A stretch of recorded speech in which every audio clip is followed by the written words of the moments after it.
Well, hello everyone, and welcome to this week's edition of the CineMajors Podcast. My name is James Altschul. And my name is Matthew Huh. Today is June 26th, and today, in addition to our usual movie news, we are going to be reviewing Who Framed Roger Rabbit, which is a Disney film, and it's extremely unique. A breakthrough Quite for literally visual saved effects. Disney animation. Yeah. And we're going to talk about it. So without further ado, should we get into the first story of the week? Yeah, I've noticed that for this week's news, it's pretty similar to a lot of stuff we've covered in the past. And to start off, a few weeks back, HBO Max removed Gone with the Wind amidst the Black Lives Matter protests. But this past week, I think a few days ago, it has returned with a disclaimer. And I think this is how it should have been done back when HBO Max launched. Because, the content in the movie might not be appropriate by today's standards, but it's still important to view it uncut because it's a piece of cinema history. Yeah, I would definitely agree with that. I think it deserves to be out there, and hopefully the movie can be used to educate people on the issues. I think there's probably, better movies to watch if you're trying to support the movement, but it's it's a piece of art and should be allowed to be viewed. Yeah, the intro is given by, this is according to a Variety article. It is introduced by Turner Classic Movies host and film scholar Jacqueline Stewart, and she says, and this is a quote, "Watching Gone with the Wind can be uncomfortable, even painful. Still, it is important that classic Hollywood films are available to us in their original form for viewing and discussion." And I think that's the main takeaway for this whole thing, kind of like what you just said, is that it is important, even though there debatably might be better movies that have a better handling of the subject, it's still important to look back on these types of films. Right. It definitely is kind of an interesting film because I'm not sure if there's many movies that are quite as popular that have become so controversial. I mean, there's movies that have become controversial because of their artist, but not too many because of what's actually presented in the movie. Most of that is particularly just from back in the 40s and 50s because, they didn't, technically it wasn't acceptable even back then, but they didn't realize just how, I'm trying to think of how to say this, basically, they didn't realize just how big of a deal it would be, in the future. Mm-hmm. And also just with sensitivities changing over time, and just, different viewpoints too. Sure. I do think it's an important film when studying the Depression era in the 30s. Yeah. So. Yeah, it was 1939 when it came out. Right. So I can't do the math, right? 80 years ago. Yeah. Basically. So I'm actually surprised it came back as soon as it did. I thought they would have waited at least a month. But right. Yeah.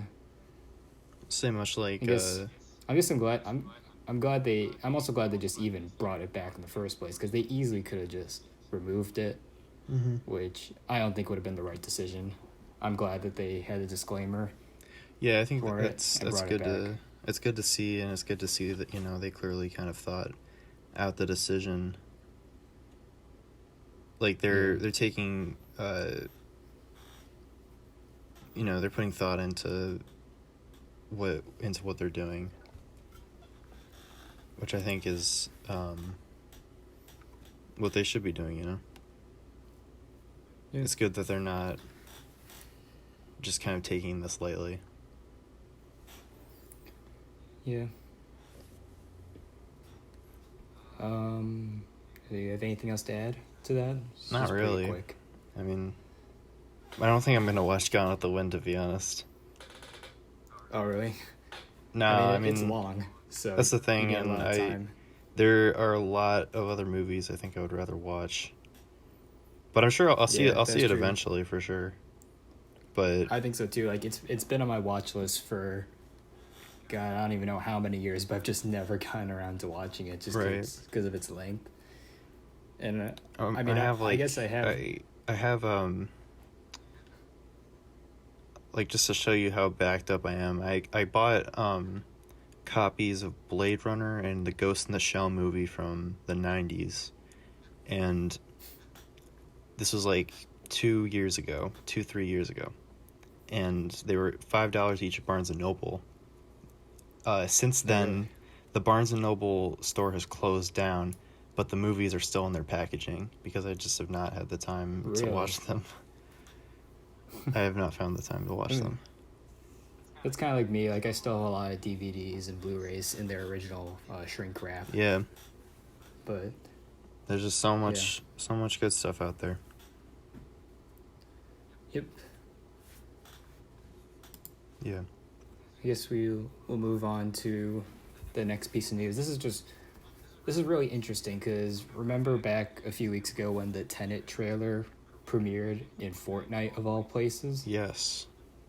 Well, today, June 26th, so by the time people listen to this, you can't do it anymore, but Inception, Batman Begins, and The Prestige are going to screen on Fortnite. Yeah. Tonight, actually. I might have to jump on and after this. This really baffles me. Yeah. On so many levels, because, like, what do Christopher Nolan movies have to do with Fortnite, first of all? Second, Fortnite has been... I don't play Fortnite, and to my knowledge, it's kind of dying, right? I mean, I think Am I it's not mistaken? Dying in comparison. I think it still has a very strong player base, but it's definitely not as popular as it was, say, 2 years ago. Yeah, and as far as I know, I feel like most people still playing Fortnite are probably children, or like teenagers. That's what I find very funny about this is and because my 10-year-old cousin plays Fortnite. So it's just kind of funny to imagine him watching like Christopher Nolan movies like in the game. Yeah, like, are kids gonna understand this, right? Like, at all? Inception. Because I mean, I love Christopher Nolan. He's a fantastic director, but his movies are super complicated. Like when I watched Inception for the first time when I was 17, I was still super confused. So how is a 10-year-old gonna understand what's going on? Right. I think if I saw Batman Begins as a 10-year-old, though, it would be really cool. I'm surprised they didn't have The Dark Knight instead of... I mean, Batman Begins is an equally great movie, but The Dark Knight is considered one of the best, if not the best, superhero movie of all time. Well, I'm sure a lot of people haven't seen the whole trilogy, you know? Yeah. And The Prestige is just a weird one, too, to include, because kids aren't going to know what that is. Bit of an odd choice. Yeah. But that's all. All three of these are really, really great movies. Or I think we should clarify, but it's just I don't understand the point of screening them in this game. It's really incredibly bizarre. Just kind of like something you would not expect or think about, you know? Like it just really does not make much sense. It makes as much sense as a Christopher Nolan movie. Yeah. I don't know. That's like if, I don't know, if in Minecraft, for whatever reason, they announced they were gonna play, I don't know, like 3 Wes Anderson films, right? Like on a day, like what does that have to do with anything? Like, at least if there was some sort of connection, maybe I would understand a bit more. Yeah. But these three films have practically no connection to Fortnite, and the audience isn't there either. New in Call of Duty. At 7 p.m., watch the Grand Budapest Hotel. Or something like that. No. This is what they would do. Call of Duty. We're gonna screen 3 Studio Ghibli films. Like, no people playing Call of Duty, I assume, probably are not avid Studio Ghibli fans. And I guess if you're playing Fortnite and you love Christopher Nolan films, that's great. But you most likely have those films in your possession, so you can watch them anytime. Why do you want to watch it in a game? Because it's awesome, I guess. I'm like, I don't know how it would be. Like, do you even watch it like on like a full screen? Like, I just imagine watching Inception for the first time as a 9-year-old, and you're just kind of watching over the shoulder of your character. Yeah. That it's the equivalent of watching like a movie for the first time on like those Game Boy Advance video cartridges. Oh, yeah. It's like that for watching Inception in Fortnite. Pretty much. Yeah. I don't know, like, I don't have anything against it, but it's just odd. Yeah. Like, straight up. It's just an odd decision. And considering this isn't the first time something Christopher Nolan related has premiered or aired on Fortnite, just makes it even more confusing. I hope they add a Christopher Nolan skin into Fortnite. My guess is that, does Christopher Nolan have kids? Because my guess is that if he has kids, his kids really love the game, and he's like, Daddy, can you air your movies on Fortnite? And he's like, okay. Nice. Yeah. Makes sense. Speaking of Christopher Nolan, so yeah, we've been talking about Tenet for a while, and we're really excited to see it. It got pushed back to July 31st a few weeks ago, but got pushed back again. Just announced right. It just announced yesterday actually. Tenet has been pushed back to, was it August? What's the date? August 12th. It's been pushed back to August 12th, and also Mulan has been pushed back to August 21st. And the problem I see here is that these are 2 big blockbuster movies that were originally going to come out right around when AMC and like major theater chains were going to reopen, which would have been great. But now, since they're delayed, it's like, oh no, what are we going to do now? Right. So I believe the SpongeBob movie was also pushed back to like sometime in August. Oh, I read the SpongeBob movie is skipping its theatrical release, and really? They're gonna do they're gonna do what Scoob did. I think. Man, come on! I was actually really looking forward to seeing that in the theaters.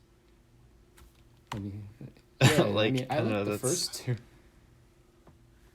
Yeah, I was excited for the SpongeBob movie, and I don't really want to pay to see it on demand. Well, they're gonna send it to VOD and CBS All Access in 2021. Oh, so that sucks. Yeah. But it does. But basically, like, I think it's a shame that Tenet keeps getting pushed back further and further, considering like it's the first major, like, mainstream blockbuster to come out post-COVID, and like it keeps getting pushed back. I mean, I think which it could be worse, but I mean, I just hope the people get themselves together and, you know, start following the guidelines so we can actually see this movie on time now. I think that would be very cool.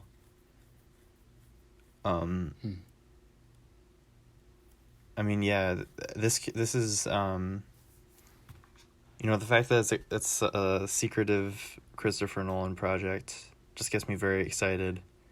We've been talking about this for ever. Yeah, for a while. But I mean, this is potentially a classic in the making. Yeah. And I think that would be really cool to be able to return to the theaters and see this movie for the first time. I think that would be a really memorable experience. Yeah, I mean, most Nolan films are considered modern classics already. Yeah. And I think the fact that the movie is so secretive, like nobody knows what it's about besides Christopher Nolan and I guess the people working on it, only adds the excitement. Like, oh, what is he hiding? That's like he's trying to keep so secret, like nobody knows about. So I think it's adding to that. I haven't seen the trailer. And yeah, I haven't seen the trailer either, but and with Mulan too, I think everyone's saying with Mulan they should just Disney Plus. do a straight to digital release. I don't think they should, honestly. Nah, but I think the theaters need. They need that. Yeah. They need anything at this point, really? Except for Artemis Fowl. Disney made the right decision, but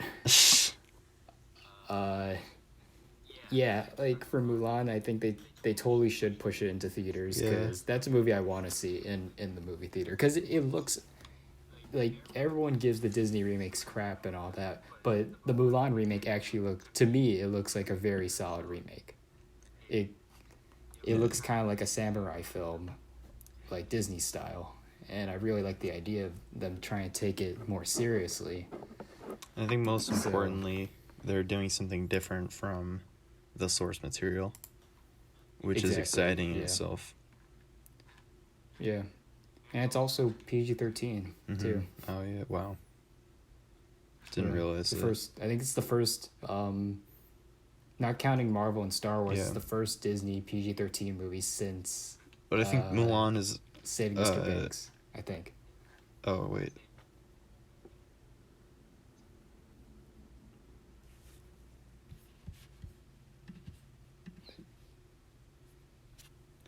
Yeah.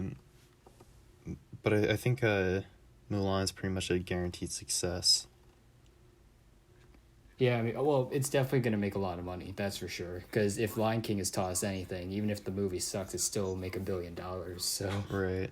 I don't think Disney's not going to have a problem with like making a profit. It's just if the movie's good or not.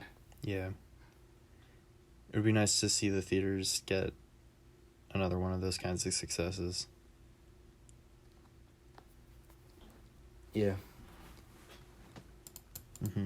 Speaking of Disney, this is a topic that I debated whether or not we should talk about, but it is sort of movie related, and this has been everyone's been talking about this since yesterday. It's been blowing up on Twitter. All the major news sites have covered it.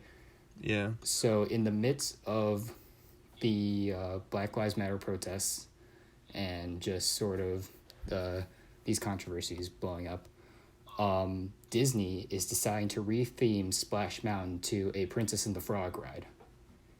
And the ride's going to be exactly the same like track and everything, but the theme is going to be different. Because for those that don't know, Splash Mountain is loosely themed. I have to emphasize that. Loosely themed to Song of the South. And because of that, and because like the controversy with and even with brands like Aunt Jemima and Uncle Ben's rice, like they're gone now, people have been petitioning to retheme Splash Mountain, which they did, and I understand the film is controversial. Disney hasn't released it officially in well over 35 years, but the ride has really no ties to the controversy of the film. It's more of like a timeless attraction. And the fact that they changed it like just right now in the heat of like this movement, to me is kind of foolish. What do you say? Well, I wish I don't know how long they've been kind of thinking about this, I guess. I'm sure that this wasn't a decision that they made off the cuff completely, you know? And I think, we were talking about this. Splash Mountain has a lot of memories I mean, I have a lot of memories with Splash Mountain, and I do too. I love the ride. yeah, I think it's a great ride, and it's, you know, beautifully made. The animatronics are great, and yeah, I think it is timeless, but at the same time, I mean, I think it was kind of due for an update. The ride is now over 30 years old. Yeah. And yeah, it does kind of have, you know, kind of ties to Song of the South, which I guess, that's controversial, and I don't know if that... I don't know if... I was thinking about this, and I'm like, yeah, you know, it is extremely loosely based off of the film, but yeah, I don't know if like any kind of representation of that, like of racism or anything negative at all, really belongs at a place that calls itself the happiest or most magical place on earth. And I see where people come from, but here's my issue with that. Like I said, with Splash Mountain, the ride itself has no ties to the controversy surrounding Song of the South. Right. At least from what I'm aware. I haven't been on the ride in like a long time because I haven't been to Disneyland in a while. But most people, including myself, I didn't realize that Splash Mountain was based off a controversial film. It wasn't until I was older and I knew about Song of the South's existence that I connected the ties together. Right. So unless you're a hardcore Disney fan like you and I are, like we both love Disney, most people probably won't even know that there's a connection to it, and especially children. Like children aren't going to understand that at that young of an age too. Yeah, certainly not. I mean, I always thought it was an original Disney ride, much like It's a Small like Pirates World of the Caribbean or Haunted Mansion. Haunted Mansion, yeah. And well, even like Pirates of the Caribbean, like that ride has had controversies throughout its, existence. Like they had to change things like the pirates chasing women, and also recently they added a female pirate in there, which I was perfectly fine with those changes because the ride was still basically the same. But this is removing the entire theme and replacing it with something else. And also a lot of people have said that like the movie Princess and the Frog, which I like, it's a good movie. I think it probably would have been more appropriate for that movie to get its own ride, not just a re-theme. I'd agree with that, to be honest. Of it. And also, you have to think that, for me, it doesn't fit in with the land either, because Splash Mountain is in Frontierland at Disney World. That does not fit with Princess and the Frog in any way possible, because it takes place in New Orleans, pretty much. And in Disneyland, it's in Critter Country, which is right next to the New Orleans area, which I guess that kind of sort of fits, but the entrance is like far back, so it doesn't really connect that much. Mm-hmm. But yeah, honestly, I wish that they just took the time to retheme it to something completely original. Yeah, because like Disney really doesn't do original rides anymore, not really, which is a shame. But at the same time, I see why they theme it to their intellectual property, for merchandising and all that, brand recognition too. So it makes total sense. Yeah. But I think it is good to see the Princess and the Frog kind of show up in the parks. Get a presence in the parks. Yeah. Outside of like but merchandise. I think the biggest, and, I'm sure it's a lot of people's favorite Disney film. Yeah, the biggest problem I have with this update is, I tweeted this out yesterday, how the fact that Disney, I understand why Disney wants to ignore Song of the South like it never happened, because, like you said, their brand is to be, family friendly and, be positive and not spread, or ignite stereotypes in any way. But I feel like Song of the South has a very important place in Disney history because kind of like we're going to be talking about Roger Rabbit, that movie combined animation and live action well over 30 years before Roger Rabbit was even around. The main actor was the first African American male to win an Oscar. The song Zippity Doo Dah won an Oscar too. So it has this presence in Disney, and the ride was really it was the last remaining like relic, I guess, of it. And what they did in Song of the South in terms of content wise and also story, it's not right. It's totally not right in terms of what they did because it regards to slavery and all that. But the fact that they're just trying to push it under the rug will not only want people to seek it out more, but Disney's trying to act like it never happened despite the historical value. And they're doing the same with Splash Mountain, which I feel like we have to learn from our mistakes and not just ignore the past.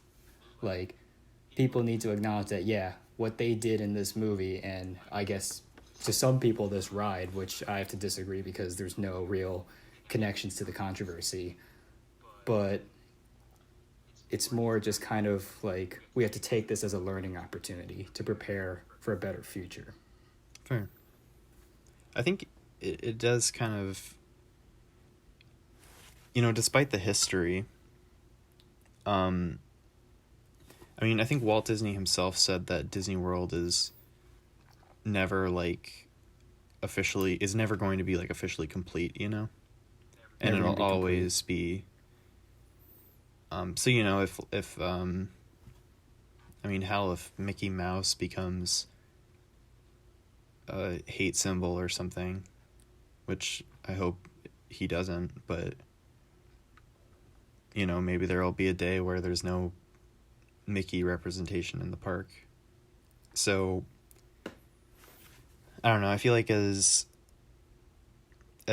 times change, like Disneyland will always be of the times, and even though Splash Mountain got a ride in the first place based off of Song of the South, they probably could have done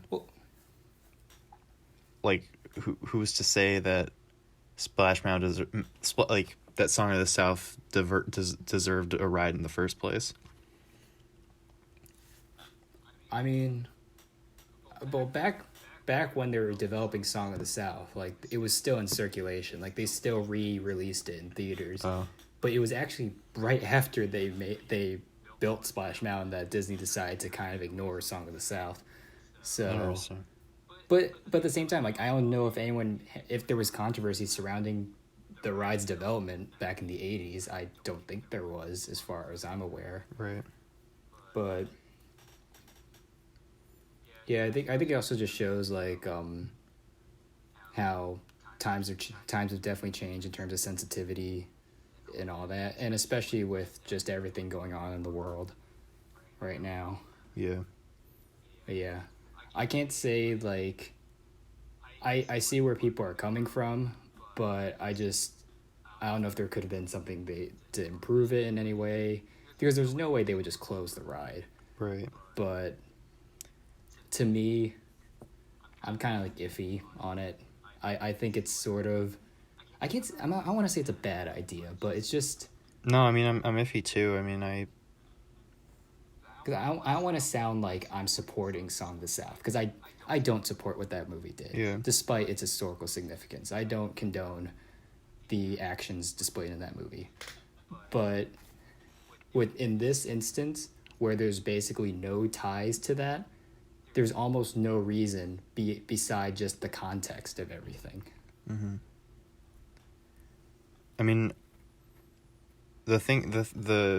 The truth is that Splash Mountain is a great ride. Yeah. I guess I don't know if that's an opinion. It probably is. It isn't. It is my opinion that Splash Mountain is a great ride, and I think it tells a story. There's tension. I remember being scared on the ride. It's classic Disney storytelling. It's because you have it's in a way Splash Mountain plays like a movie, because you have the build up of, you know, exploring like this world. You go into the briar patch where you see all the animals, and then Brer Fox catches Brer Rabbit, and then there's the climax of the drop, and then you go into the other scene with the showboat, and it's like you're happily ever after. It's like it's perfect Disney storytelling told in 10 minutes. Yeah. And I'm sure the Princess and the Frog ride is going to do the same. I'm not saying it won't, but I guess that's why I'm iffy though, be... is because I just hope they don't, you know, don't fix it if it ain't broke. I hope they don't break it. I think in this, they will, though. Considering they're closing it as a result of like the movements, I'm sure Disney's going to do a really good job with the Princess and the Frog ride. They're not going to give it a half-hearted job, because if they did, it would just cause more controversy. Because I remember with when they rethemed Twilight Zone Tower of Terror to the Guardians of the Galaxy ride, everyone was pissed off about it. They're just like, why are you ruining something perfect? But then when it opened, it turned out, I've seen videos of it, it looks 10 times better than Tower of Terror. And Tower of Terror was one of my favorite Disney rides of all time. Yeah, you know, so, I didn't even think about that, but yeah. I mean, and that's the thing, is we always are afraid of change, but I'm sure when we get to actually ride the Princess and the Frog ride, we'll realize it's way better than what we had. Yeah. Interesting thing, but they're only changing it to a Princess and the Frog ride at Disneyland and Disney World. They're not changing it at Tokyo Disneyland. It's going to remain the same. Interesting. That's actually really interesting, yeah. My guess is just because of, like, they don't really have that sort of, like, connection to what we did as in American history. Yeah. It's Japan, so I don't know. Also, another question, too, is I doubt it, but do you think they're going to keep the name Splash Mountain? Because Splash Mountain's a very generic name. It's not based off of anything in Song of the South. I think they will, to be honest. I wonder what they'd change it to. Because originally they were going to call Splash Mountain Zippity River Run. Oh. But then they decided to change to Splash Mountain because I think of Space Mountain on the other side of the park. That's why I always thought that Splash Mountain wasn't connected to a movie, and I thought it was original because of the other mountains at Disney World and Disneyland, you know. Well, even like other rides themed to Disney movies, like Peter Pan's Flight, Snow White's Scary Adventures, Pirates of the Caribbean. The movie was based off the ride, but then they put elements from the movie into the ride, so that was kind of weird. Or I don't know. Toy Story Midway Mania, like, you know the title of the movie as you're going into the ride, whereas Splash, maybe that's why people don't realize Splash Mountain is based off a movie. That's really controversial, just because it doesn't say the title in the name. Yeah. And since people are so unfamiliar, they think that all these characters are just original creations made by Disney storytellers and Imagineers. Yeah. So I think it'll be cool to see the new animatronics for the Princess and the Frog. Yeah. I also heard that this is probably not going to happen for a very long time because of the pandemic, and also the Disney parks are still not open yet as of now. Yeah. I know Disneyland, they delayed their opening date indefinitely again. So by the time the parks reopen, Splash Mountain in its original state will still be open to ride. Yeah. So there's no opening date for this. So this probably won't happen for a very long time, it seems. Well, yeah, I mean, they gotta finish the Tron ride first. You gotta finish the Tron ride. Yeah. Before they end racism. First, the Tron ride. So, yeah, I guess only time will tell. But yeah, anything else to add? That's about it. Yeah, and on the topic of Disney animation, this is a perfect segue into Who Framed Roger Rabbit. Yeah. This was your movie, right? Yeah. I had not seen it in a while. Several years. And yeah, I was excited to see it again. Yeah. Do you want me to go over the plot, or do you want to talk about it? Well, I did the plot summary last week, so you can do it this week. You want me to do it? Yeah, Okay. Go ahead. All right, so it takes place in 1947 Hollywood, and in this world, humans and toons, as they're called, live together, and basically in our reality, cartoons are obviously animated, they're drawn on paper, but in this world, toons are like real people, they're actors in a sense, so they film all their cartoons as if an actor would film a movie.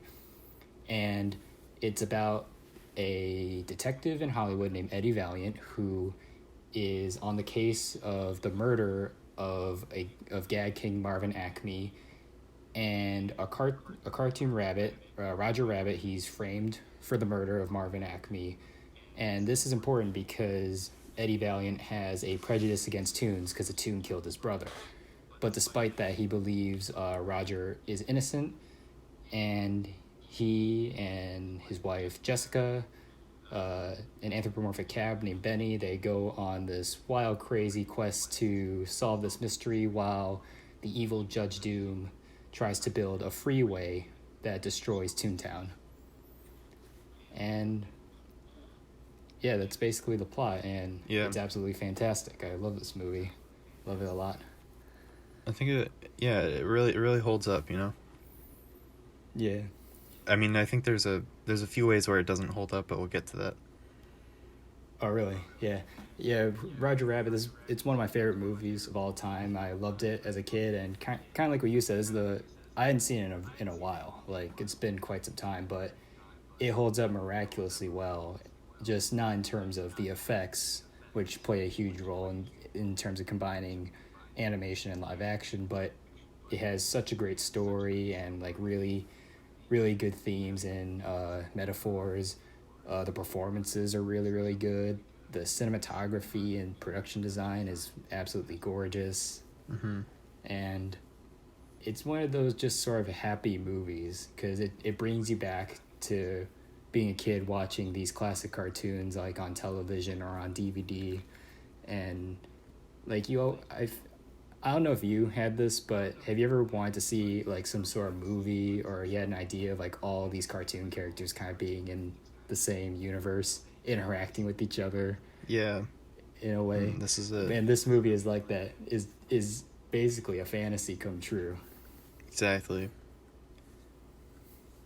And it's done really well. It's directed by Robert Zemeckis of Back to the Future and Forrest Gump fame.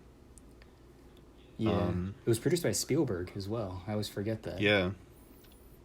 They did a great job. This is yeah. I think it's probably one of Robert Zemeckis' best films. Oh yeah, it definitely is. Yeah. One thing I really like, I'm probably gonna say that a lot. I really like how this movie starts off. It reminds me of kind of a short film in a way, where it has like a with the. Well, it does start like a cartoon, but there's a lot of, I feel like there's a type of short film out there where it kind of has a gimmick. For example, I believe the movie Pixels actually was a short film before it was filmed, and the gimmick was kind of that, very similar to this, that video games were in real life. Here it's kind of that, it starts off as if you're watching a cartoon, like a Looney Tunes cartoon. Roger Rabbit and Baby Herman are just kind of doing what we assume to be their normal shenanigans. Roger Rabbit is getting beat up with everything, a lot of slapstick humor. And then we hear the director come in and he says cut, and Roger Rabbit gets hit by a refrigerator, and little birds come out of his head, and the director wanted stars. He wanted stars. Yeah. So I think that's there's a perfect way to introduce the gimmick of this movie, which is the fact that cartoons are actors. But unlike Pixels, where it was just the gag was that video games are alive and or an attack, and that's basically it.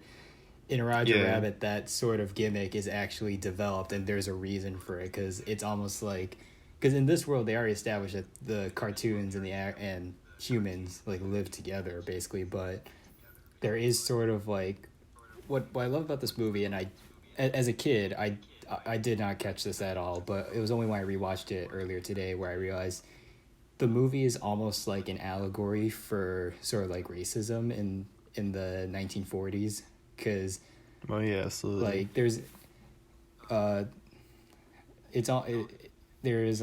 the key moment that I always is when Eddie Valiant goes to the club where all the cartoon characters perform and serve the humans, but they're not allowed to, like be customers or like watch. So there's that going, and also Roger says like there's no jobs left for toons anymore. So there's like this prejudice going on between the two. It's almost like two different like races in a way, and it's really, really subtle. Like most children, I assume won't get that, but it's done. It's not only really subtle, but it's really well done, and I think it doesn't hammer it into tastefully into your face like some other films. With what's like especially interesting is that do. Serious themes are being brought up in a comedy, which a comedy with like animation where it starts off with like a Looney Tunes type cartoon, like. Which I guess it's kind of like how Zootopia is like. It's a bunch of animals, but it's this whole allegory for prejudice and like race and all that. Right. Yeah. But Roger Rabbit is done very well.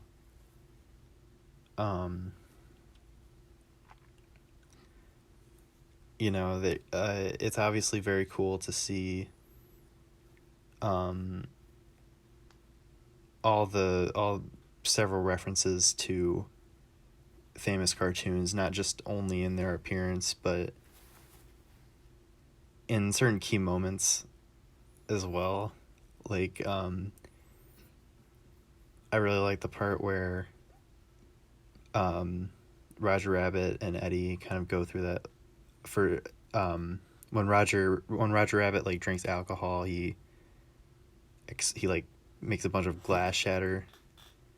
Yeah, so Eddie he shoots up like a rocket. Yeah, Eddie tries to get him to drink a glass of like gin or something, and they go through that classic like Bugs Bunny, Daffy Duck, or Bugs Bunny and Daffy Duck, where they argue like it's duck season, it's rabbit season, it's duck season, it's rabbit season, it's rabbit season, it's duck season, and then they like get each other to switch, Yeah, but and that I think it's just done very lovingly, and I think there are minor problems with the script, but I think it's just clear that they cared, and it's very clever. Kind of like what I said about how Once Upon a Time in Hollywood was like a love letter to sort of like the golden age of Hollywood and just sort of like movie making general. Yeah. Roger Rabbit is the ultimate love letter to classic animation, just because like it's clever how, considering this came out in 1988, they easily could have used like quote unquote modern characters of the day, but they decided to go back to the timeless characters that people grew up with and are still like loved and watched even to this day, like over, like depending on when they came out, 70 to 80 years later.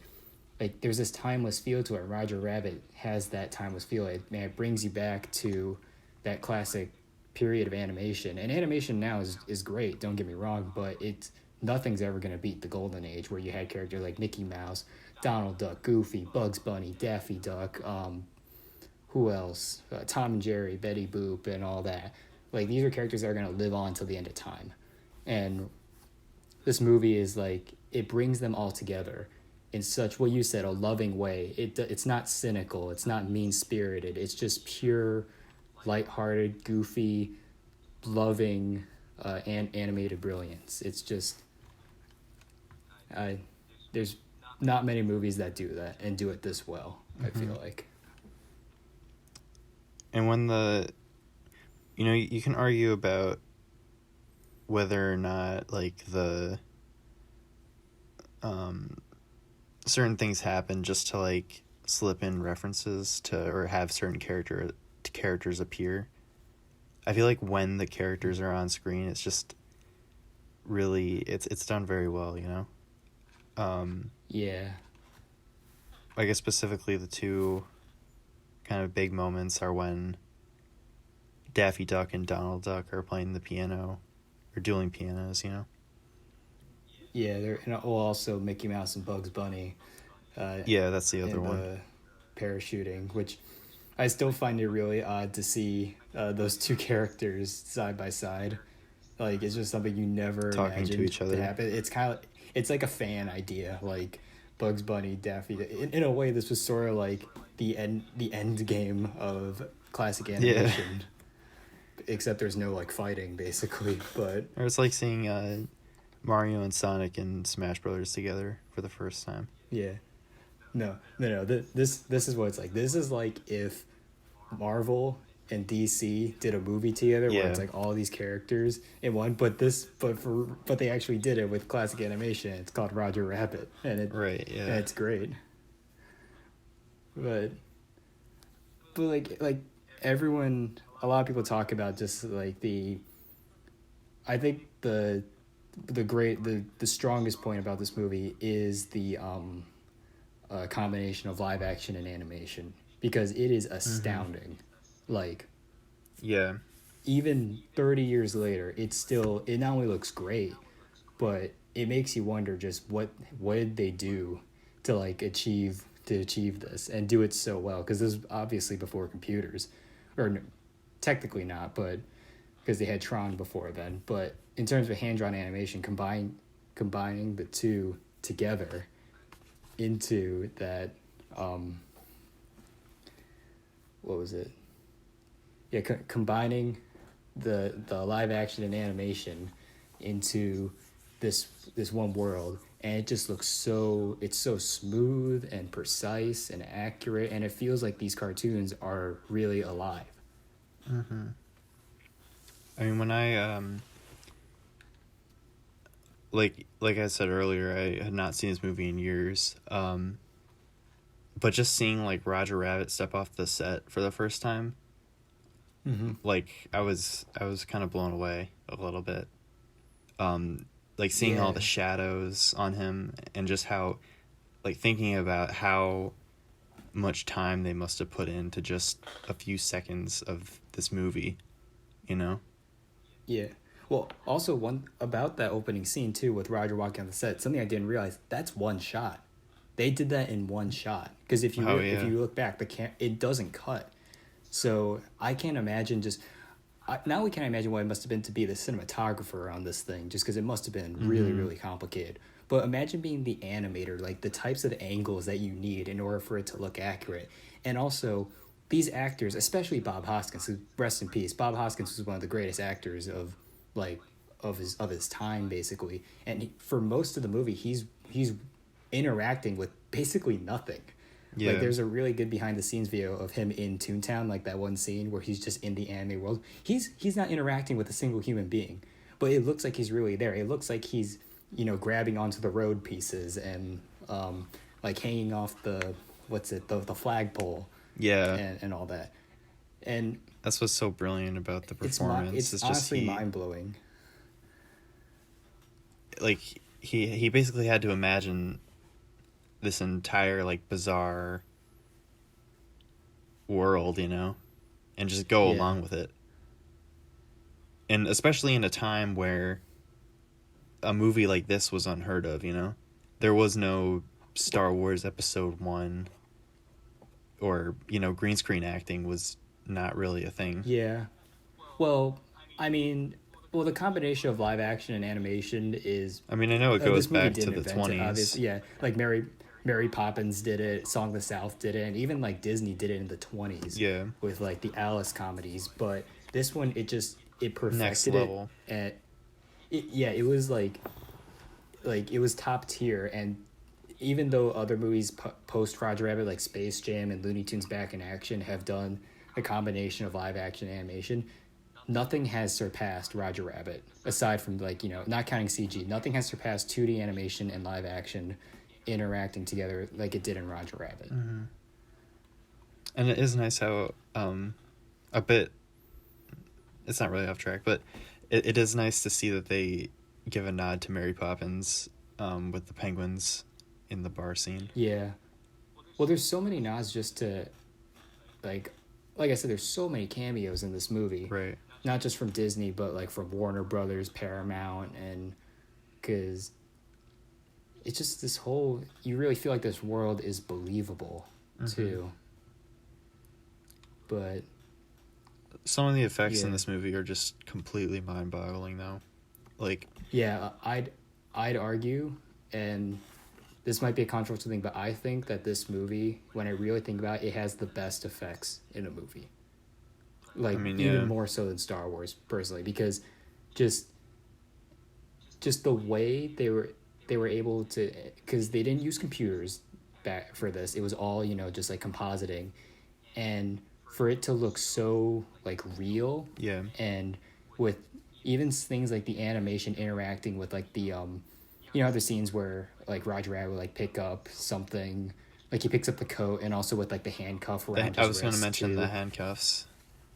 Or to me, actually, I think some of the best scene with the animation actually like touching the real world is in Jessica Rabbit's introduction in the nightclub, where to me the most impressive thing is the shadows, because that's like she has like the sparkly dress and like the lights too, like all the shadows, like it still like looks real. And also she like picks up Eddie Valiant's hat, pulls on the tie too, and it looks so real. Like I've said real so many times, but that's the best way to describe it.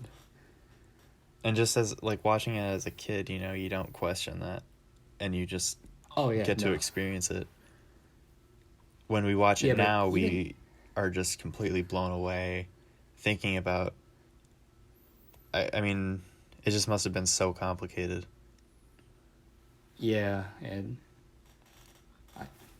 I'm trying to think of any other moment, or even like the driving scenes too. Oh like, yeah. With like there's scenes where Roger Rabbit's driving like a real car too, and I think some of them, like if you actually look at the behind the scenes footage, you could kind of like tell what they did. But it's just so for some of them, clever, But it's still, they hide it so well. Right. Too, and it is really clever too. And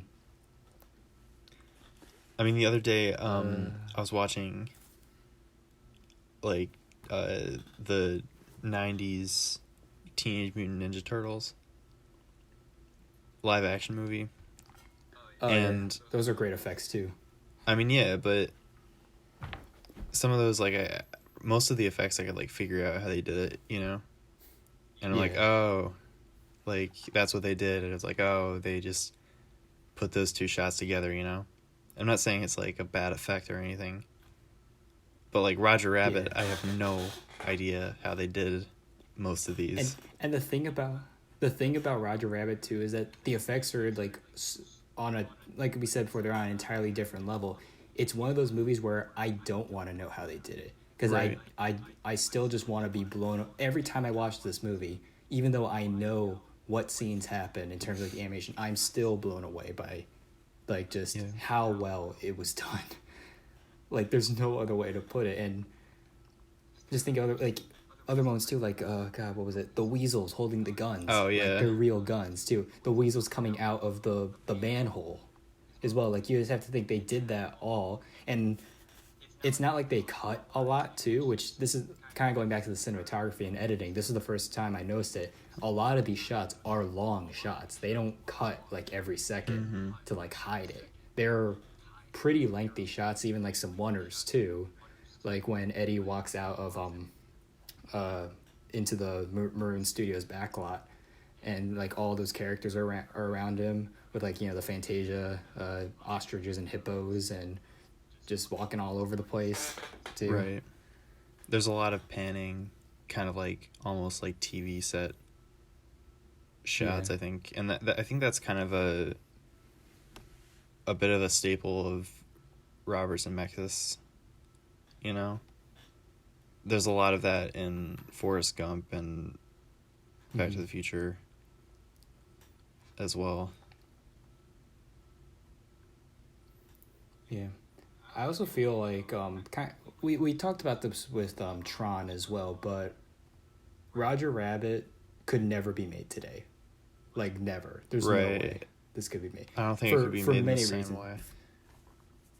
I mean, yeah, they could, but yeah, it wouldn't be. First of all, they would use CG. It wouldn't look very good. But there's also many reasons. One, that Disney could never get the rights to all these characters. There's just no way, because back then, we should also talk about that Roger Rabbit was one of the movies that renewed interest in just animation history, but also jump-starting Disney to the Disney Renaissance as well.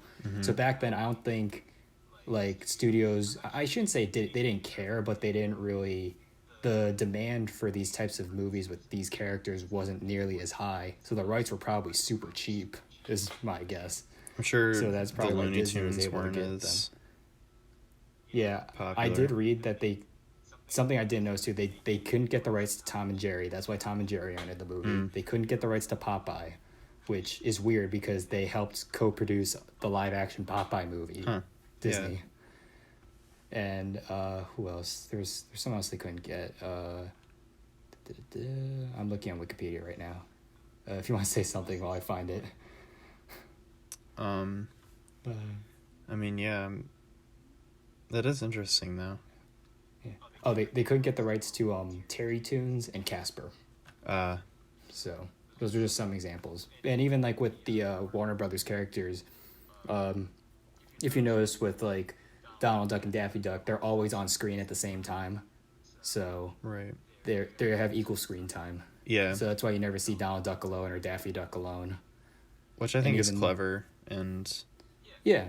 I mean, like obviously we want to see them together, Well, that too, but also it just shows like if studios aren't so freaking greedy like they are now, they could do a compromise like that, like equal screen time. So yeah, there's like no competition then. But I think what you said is cool too. Is like, yeah, we want to see them together. If they were separate, that would be pretty stupid then. Right. What would be the point of that? Yeah, just watch like a Disney cartoon, then a Warner Brothers cartoon, like one after the other. Yeah. But also, too, this movie is really risque for a Disney film. Like, yeah. Just like in terms of some of the language, because there's some profanities in it. The cartoon violence, because people are so sensitive to cartoon violence now too. Like they removed the guns from Yosemite Sam. Oh right. Like the HBO Max Warner Looney Tunes cartoons, like they can't do stuff like that now because people are too sensitive, and there's like drinking too, and the sexual themes. Obviously Jessica Rabbit was very. I don't know how to say it, but you know what I mean. Yeah. But and I think it's a little, I guess you could say it's a little dated in those regards. I don't see it as dated because it takes place in the 40s when sure.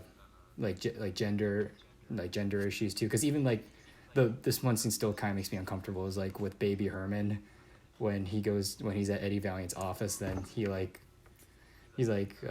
talking to his wife and just like slaps her butt, just like go get me another thing of cigarettes. Like it's funny because like in the time period, but just now like, oh my gosh, I can't believe people did that back then. Right.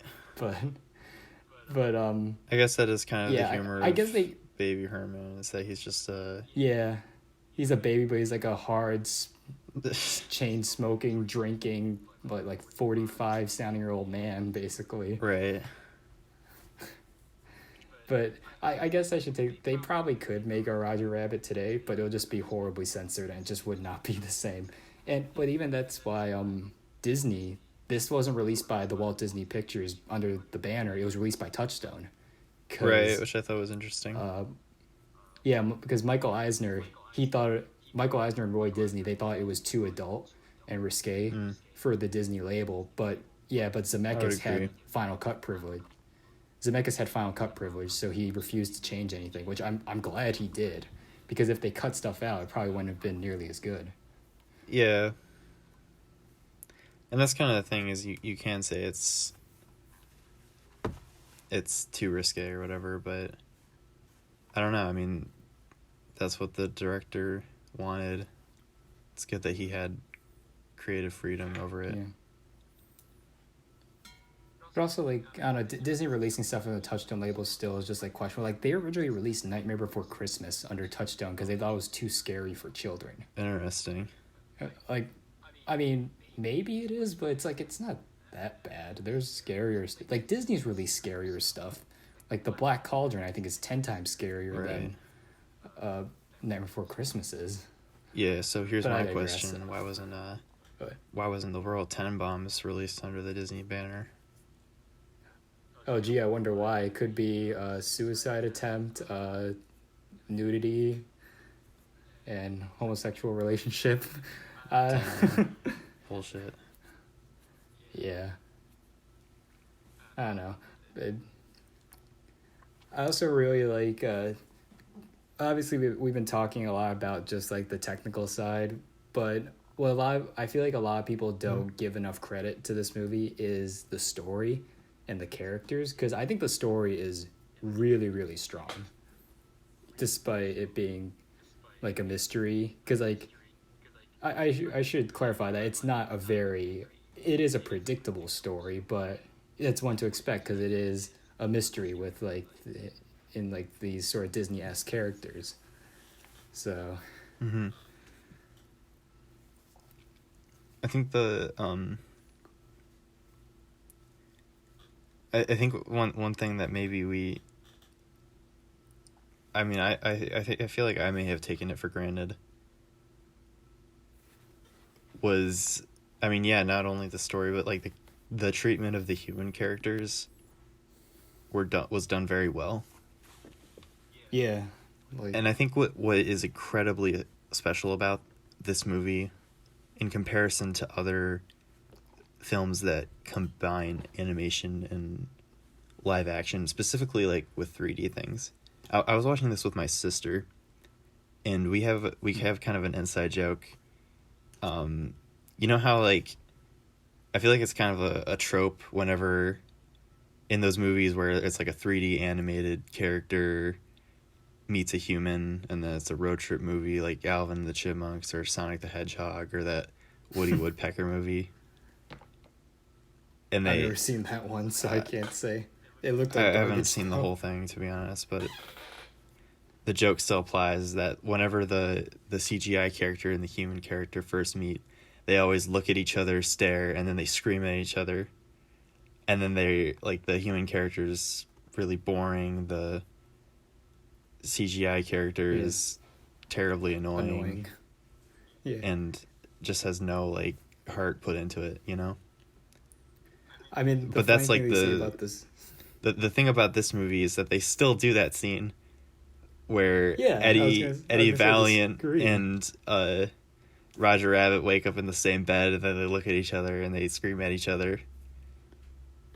But that's not the first time they meet, though. So I mean, fair, but they still do that moment. So my sister and I looked at each other and screamed at each other.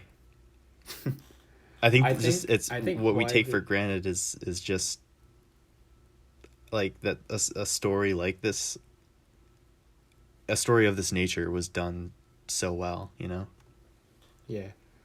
I think the reason for it too is that this movie already established that these animated characters are living in the same world as the humans, right. So they don't really see it as like weird, but Eddie Valiant was just so surprised that Roger was just in his room. Yeah. Like out of nowhere. So to me, that's why the joke is 10 times funnier than like in Alvin and the Chipmunks be like, oh, Dave, it's like, it's not funny. Like, yeah. So who cares? But this is funny because it's like, Eddie Valiant does not expect that at all. not because he's a rabbit, but because he was not expecting someone to be in the same room. To me, because when I saw that scene again, like I thought that was hilarious. Because it's like, right, wait, it's not because he's animated. He's just shocked that there's someone there. right, yeah, and that's what's I mean, yeah, that's what I think is so good about this movie is that it doesn't make you question why humans and cartoons are living together. That's just how it is. They establish a reason. Yeah. It doesn't tell you. I mean, one thing is like in that scene where we never question why Daffy Duck and Donald Duck are dueling pianos. Like that's just kind of their cartoon characters. They do everything. Mm-hmm. We never question why Bugs Bunny and Mickey Mouse were skydiving together. It would probably be a pretty interesting story, but we don't need to know that. Because they bring that cartoon logic into the real world, so you accept it for that reason. And that's why this movie some works. Would argue that that's just... Yeah, that's what, to me, to us, that's why we think the movie works. Some might think it's lazy, which to me, I totally disagree. Yeah. Because it's a cartoon fantasy world, so where basically anything could happen. Like if there's a world where you have like those portable holes that just like you like go through them basically, then anything could happen in this world. That's what I think is. Yeah, I mean, it shows you that they did their research and that they. Yeah. It's the opposite of lazy. Yeah. That they really paid attention and searched for little ways that they could kind of make it feel more real, and less like they cut corners.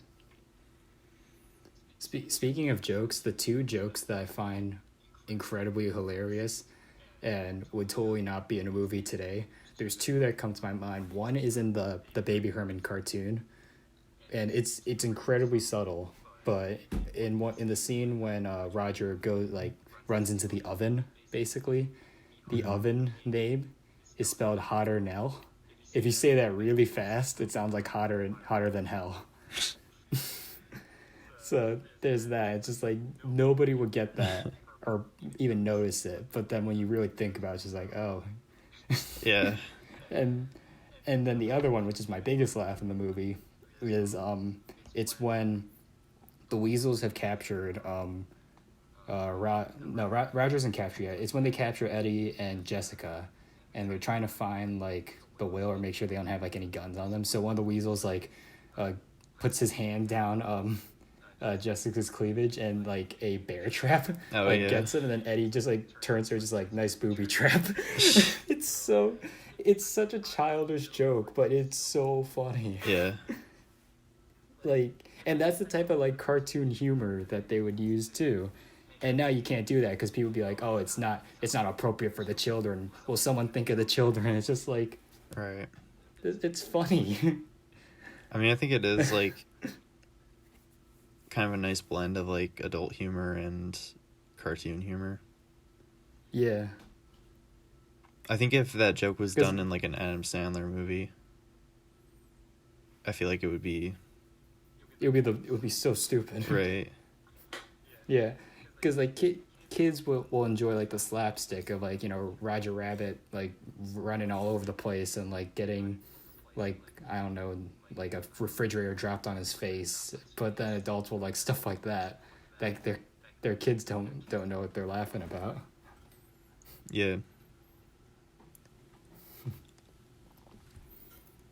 And yeah, I mean, you could say I think there is an argument to say that that's over-sexualizing Jessica, and that may be dated. I don't have a problem with that, going back to like the gender issues, and also that's probably the reason why Jessica Rabbit has not sparked any controversy, at least compared to like other Disney properties. But like she's a parody of like those over-sexualized cartoon characters, like like Red Hot Riding Hood, the Fleischer cartoon, right? Which is it's a complete over-sexualization, and it's a satire of that, and they know she's just drawn they that know way. It's an over-exaggeration. Like yeah, she's just drawn that way. So, and they know it's an over sexualization, so they went all out in making her the most over sexualized like person, basically. And to me, that's why there hasn't been controversy around it, because people know it's satire. They know it's a parody of that type of behavior, because it's just like a bunch of these dudes like animating these things like, oh, let's draw big boobs on this girl or something like that, because it's hot, and like that's it. Yeah. But even then, but also Jessica does have personality too as a character. Absolutely. Like, because unlike a lot of these other female characters from these cartoons who are just there to look pretty and that's it, basically, Jessica does have character. Like, she doesn't want her husband to go to jail or anything like that. She gets involved with the mystery and stuff. She does have stuff to do. She even she kills the I forget, we never see who it is, but like in Toontown, when Eddie's about to get shot by the guy that shot Marvin Acme, Jessica Rabbit just pulls out the gun. It's like, behind you, and shoots him, and he gets killed. It's like stuff like that. That's great. So, I do find it funny how basically throughout the entire ending sequence, you know, Roger Rabbit is either knocked out, not really doing anything, or tied up. Yeah. And then Jessica still like calls him a hero and stuff like that. Oh yeah, he's like, oh, my hero. Like, what did he do? He got a bunch of bricks dropped on him. Even though she knocked him out. Yeah, and stuff like that. He didn't do anything. But at the same time, Roger, like Jessica, like he has character too. He has an arc as well, because he's like he's basically on the run, basically, and he's scared out of his mind, basically, and we feel sympathetic for him, because we know he didn't do it. We know he's not capable of like killing Marvin Acme or anything like that. So like we relate to him as a character too. So, and he's funny. Like I don't see him as an annoying character. I don't find him annoying. I think the voice is kind of funny. Please. Right. I can't do it for the life of me. but obviously, like, to be the best character in the movie is obviously Eddie Valiant. He's just such a great character. Because what I love is that it's not like he has this prejudice for Toons because a Toon killed his brother, which, spoiler, we find out is the villain of the movie who killed Eddie's brother. But we learn from his past, from that one shot in his office, which is an amazing scene. You know what I'm talking about, right? When he's looking at the pictures. Yeah. And we see like the whole history. We see him with his brother, and they used to be jokesters. Like, there's the one picture of them at the police academy, and they have they're making like silly faces, and they're with his dad in the circus. So we see that he used to be a fun sort of jokester, much like a cartoon character. Yeah. So in a way, he was like a human manifestation of like a cartoon character, but after his brother was killed, he turned to alcoholism, he became really bitter, and now hates Toons, except for Roger, because he does believe Roger's innocent. Like, he doesn't hate him or anything. And it even comes to play like later, because in the climax of the movie, when Eddie's like dancing to get the weasels to die of laughter. So when I was a kid, I thought like, oh, this is coming out of nowhere. But then when you turn back to that office scene, you see that his backflips and juggling are from when he traveled in the circus with his dad. And like that sort of cartoony energy they used to have is coming back out after all these years. And it's such a great arc too. Like, I absolutely love it. Yeah, he has to lighten up a little bit. Yeah, I don't know if it's like a redemption arc, but it's more just kind of coming back to his old self in a way. Yeah, I really like the movie in the way that it like Eddie's kind of, I mean, you know, he's probably like depressed. He's going through a depressed phase. But yet he's surrounded by literal cartoon characters. Yeah. And I think there's a certain thing that's interesting about that. Is that you can be like in the best environment, and you know, still personally you could be having going through something horrible. Yeah. It's like if you're this is really really dark, but it's it's like if you're at Disneyland and then you get a text saying that a family member died or something. I mean, yeah, exactly. It's it's incredibly tragic, but yeah, I think that's it's incredibly tragic, but you're surrounded by pure joy and happiness. Yeah, it's interesting and complex. And but I also love too that like he's playing like the classic sort of like brooding detective, but kind of like you said, he's surrounded by all these colors and just like insanity around him. And that's what I like about the movie too, is that it doesn't play like a parody of a detective film. It feels like a real detective film. Like there's an actual mystery, there's clues and all that to be discovered. And he's trying to piece together this puzzle, and in the end it feels satisfying, which one thing that crossed my mind is I guess I did think I know it does take place in the 40s. I thought it was a little bit weird that it was a noir film. Yeah, it. And like, all the noir elements. And not to say that it like doesn't work or anything, but it's just interesting. Like, what could have this have worked in a different genre, in a different way? Like, keep all the effects.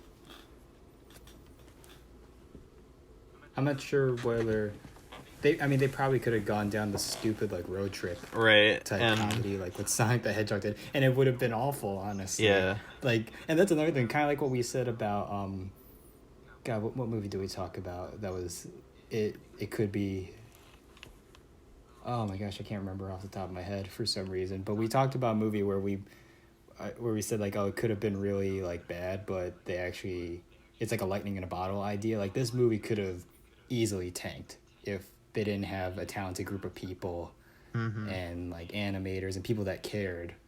But with these like great storytellers and actually caring about what they were making, they turned it into something incredible. Yeah. And I'll remember it forever. Yeah. Oh, we didn't talk about Judge Doom yet. Oh no. I still Lloyd. Was creeped out by the ending. He's such a creepy villain, and the ending with the eyes and all of that. It's so where he gets it's so flattened creepy, but out. It's so awesome. Him getting flattened out. Yeah, like when he's melting, like I still again. think when he gets crushed by the steamroller is still pretty brutal to me. And he's just like screaming. Yeah. And I have a theory too about Judge Doom. Yeah. So, you know how his whole plan is to build the freeway, and he's talking about like, oh, miles and miles of just like concrete slabs with motels at every corner and cheap food off the side. And he's played by Christopher Lloyd, who also played Doc Brown in what's it called? Back to the Future. Yeah. It's directed by Robert Zemeckis. My theory is that Judge Doom is Doc Brown, and this is a different timeline where he traveled back to 1947 because he knew that freeways were like the big thing, so he wanted to take all the credit basically for creating these freeways. But then he dies. But then obviously there's another Doc in a different timeline, so that's why Doc is still the same in the Back to the Future series. So you think Doc is a cartoon? I don't.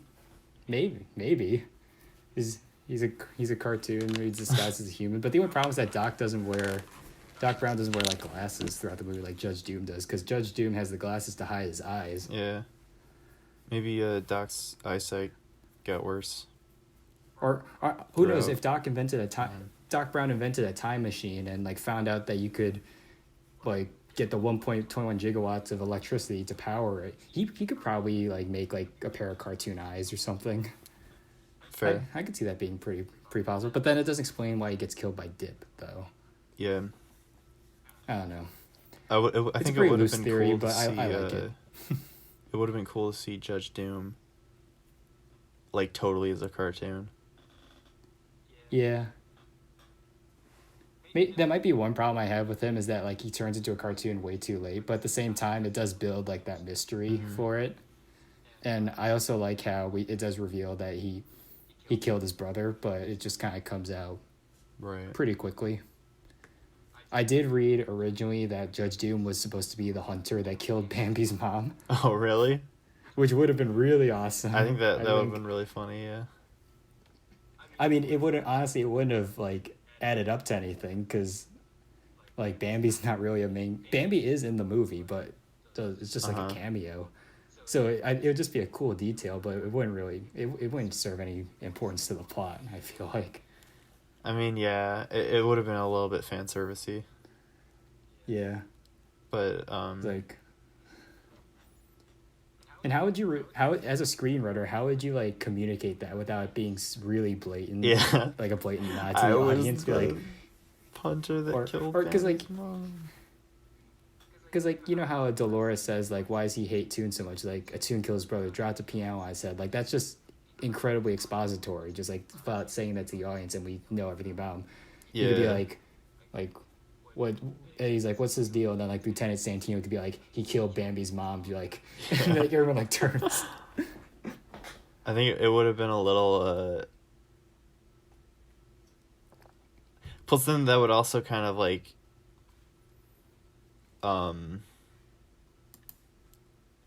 like you know, that kind of messes with the logic of the movie, you know. Yeah.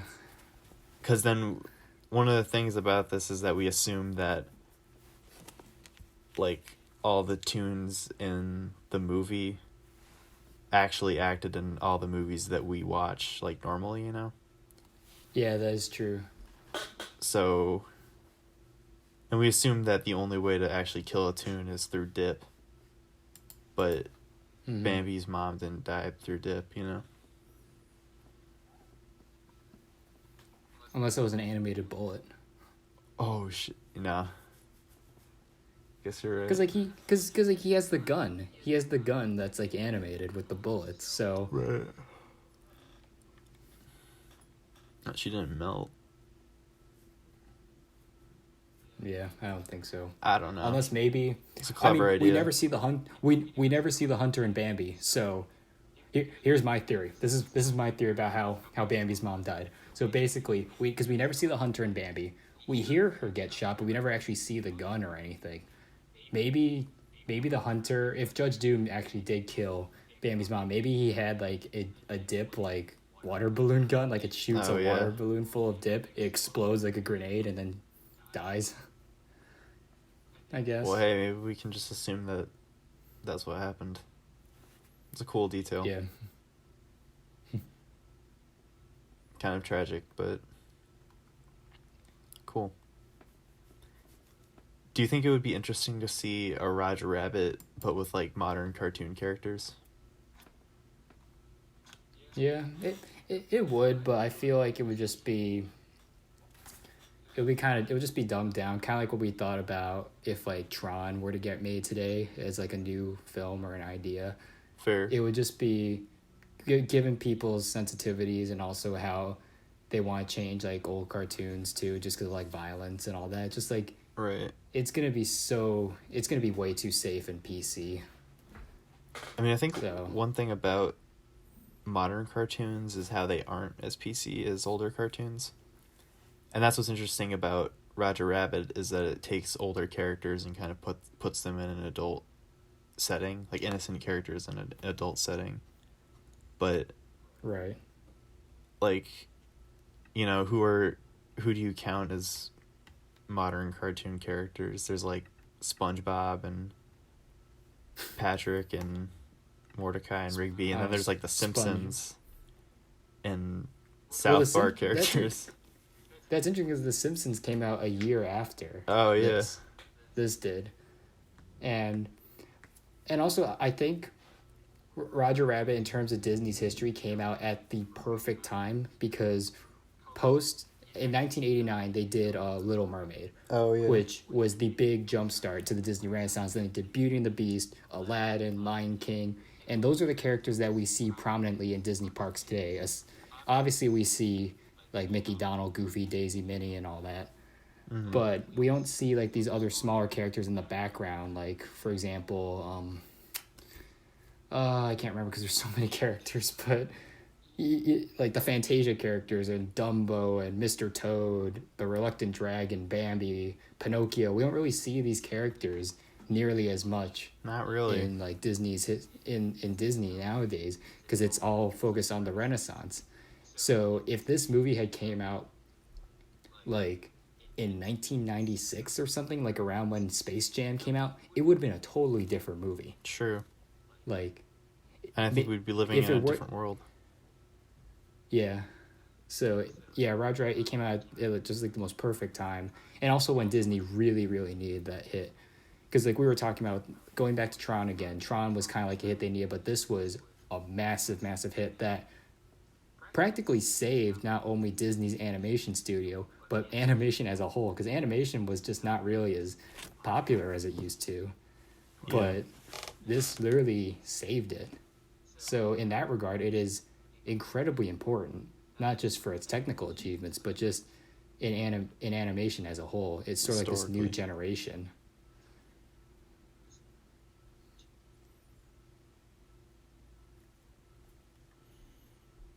Well, yeah. Thank God they didn't put Song of the South characters in this movie. They did. They did put one. What? There is a Song of the South character in this movie. Oh, really? Brer Bear is in it, but he's the only one. Oh. Yeah, he's like in the back. He's in the background of scenes, so. That's very interesting. I didn't realize that. I wonder if there's going to be a petition to remove Brer Bear from Roger Rabbit. I also think that this will never happen in a million years, considering like rights and all that, but if there was any Disney movie that deserved a Criterion release, I think this is the one. Yeah. Given just what it did for filmmaking technically and its legacy and its impact on culture, this would be perfect, but I don't think Disney would give this to Criterion. Probably not. Despite it being Touchstone. I'm sure one day Disney will probably start releasing like some kind of Criterion type special edition DVDs of all their movies, you know. I mean, they kind of do with like their platinum and diamond edition sets. Yeah, exactly.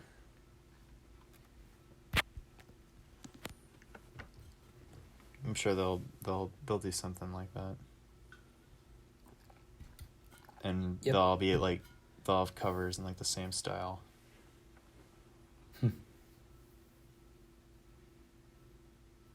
Yeah. Yeah. Anything else you want to add? Or final thoughts? Final thoughts on this movie. Well, yeah, I mean, we've been talking about it for like an hour. Yeah. I mean, yeah, I think this is it's a great movie. I really had a great time watching it. We didn't really talk a lot about like filmmaking elements during this like podcast, but I think, you know, it's really well paced. I was never bored. Yeah. I guess you know, there's not always like a reason for the cartoon characters to be there, which I guess you could say is a problem, but I think the script is really solid, and especially after like kind of talking more about it here, I feel like I appreciate more just how special and like lucky we are to have a movie have this specific movie been made with such like great care put into it. Right. And I definitely think it's probably definitely within my top like 500 movies. maybe 100. I don't know. I would have to like sit down and really like think, kind of, or like write that down, you know. But once I make like a list of my top 100 movies, I wouldn't be surprised if this is on there. So I'm gonna give it a 9.5 out of 10. Okay. Yeah.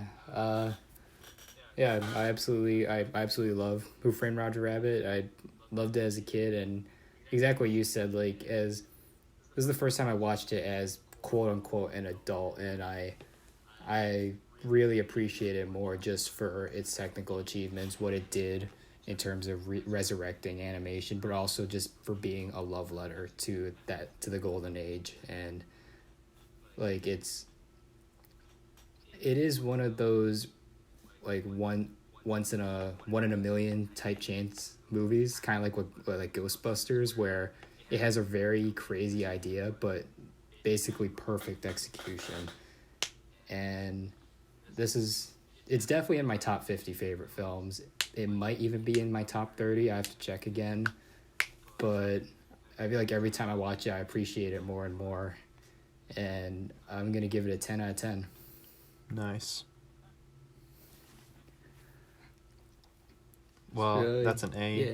That's an A plus from both of us from this podcast. Deservedly so. Yeah. Yeah. So that wraps up this episode of CineMajors.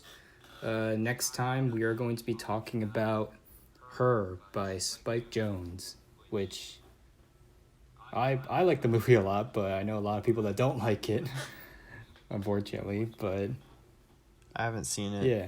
I'm a fan of Spike Jonze, though. I think you'd enjoy it. So I feel like I will enjoy it, but we'll talk about it next week. Yeah. So tune in next time, and we'll see you then. Bye. That's all, folks.